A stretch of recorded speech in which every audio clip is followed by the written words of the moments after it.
Hi guys, welcome to my YouTube channel. ഞാൻ വീണ്ടും വന്നിരിക്കുകയാണ്. ഇന്നും വന്നിരിക്കുന്ന കണ്ടന്റ് എന്ന് വെച്ചാൽ ചൂടിനെ കുറിച്ചാണ് ഗൈസ്. ഇന്ന് രാവിലെ 8 മണിക്ക് ഡ്യൂട്ടിക്ക് കയറി ഓഫീസിലെ കാര്യങ്ങളെല്ലാം കഴിഞ്ഞ് വെയർ ഹൗസിലോട്ട് വന്നപ്പം അപ്പം തന്നെ നല്ല ചൂടായിരുന്നു, നല്ല ഹ്യൂമിഡിറ്റി ഉണ്ട് ഗൈസ്. ഇന്ന് രാവിലെ 8 മണിക്ക് തന്നെ 40 ഡിഗ്രിയോളം ചൂടുണ്ടായിരുന്നു. ചൂട് വീണ്ടും കുഴപ്പമില്ല ഗൈസ്, ഹ്യൂമിഡിറ്റിയാണ് പ്രശ്നം. ഭയങ്കര പുഴുവലൊക്കെയാണ്. ഇപ്പം ഇത്രയും നേരം കണ്ടെയ്നറിൽ ലോഡ് ഇറങ്ങിക്കൊണ്ടിരുന്ന ആൾക്കാർ ഇപ്പോഴും ഇല്ല. ഇപ്പം ചൂട് കാരണം എല്ലാവരും നിർത്തി വെച്ചിരിക്കുകയാണ്. അത്രയ്ക്ക് ചൂടാണ് ഗൈസ്. ജോലിയൊന്നും ചെയ്യാൻ പറ്റാത്ത അവസ്ഥയാണ്. ഇപ്പം തന്നെ 2 കണ്ടെയ്നറുകളുണ്ട്. ഇനി 3 മണി കഴിഞ്ഞാൽ ചൂട് കുറയുമെന്ന് ഞാൻ പ്രതീക്ഷിക്കുന്നു. അപ്പം ഇത്രയും നേരം ജോലിക്കാരെല്ലാം കൂടുതലായിരുന്നു. ഇപ്പം ചൂട് കാരണം ആർക്കൊന്നും ചെയ്യാൻ പറ്റുമെന്ന് പറഞ്ഞ് എല്ലാവരും വെയർ ഹൗസിൻ്റെ അകത്തും എ സിയിലൊക്കെ ആയിട്ടാണ് ഇരിക്കുന്നത്. വെള്ളം കുടിച്ചിട്ട് പോലും ഇതാവുന്നില്ല ഗൈസ്. എന്തൊരു പറയാനാണ്, അത്രയ്ക്ക് ചൂടാണ്. ഇപ്പം തന്നെ ചൂടായിട്ടും ജോലി ചെയ്തേ പറ്റൂ, അങ്ങനത്തെ അവസ്ഥയായിപ്പോയി.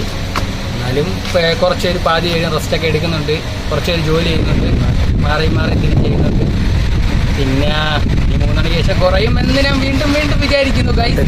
ഇല്ലാത്ത അവസ്ഥയാണെങ്കിൽ ഇപ്പം നല്ല മഴയെന്നാണ് അറിയപ്പെടുന്ന ഗൈസ്. നാട്ടിലും മഴ കാരണം പ്രശ്നം കാര്യങ്ങളും ചൂട് കാരണം ഉള്ള പ്രശ്നം. മഴ ഇല്ലെങ്കിൽ നമുക്ക് ഇപ്പോഴത്തെ ആശ്വാസമില്ലായതിനെ ജോലിയുടെ ഇതിൽ. പക്ഷേ എന്തിന് പറയാൻ ഗൈസ്, നല്ല ചൂടാണ്, ഒട്ട് നിൽക്കാൻ പറ്റുന്നില്ല. പുഴുവലിൻ്റെ ആ ഹ്യൂമിഡിറ്റി എന്ന് വെച്ചാൽ അത്രയ്ക്ക് ഇതാണ്, പുഴുവലാണ് പ്രശ്നം. പിന്നെ ഞാൻ നിർത്തിയാണ് ഗൈസ്, അത്രയ്ക്ക് നിൽക്കാൻ പറ്റുന്നില്ല വെളിയിൽ. ഓക്കെ, ഇനിയും ഞാൻ ഓരോ കണ്ടൻ്റായിട്ട് വരുന്നതാണ് ഗൈസ്. ഓക്കെ.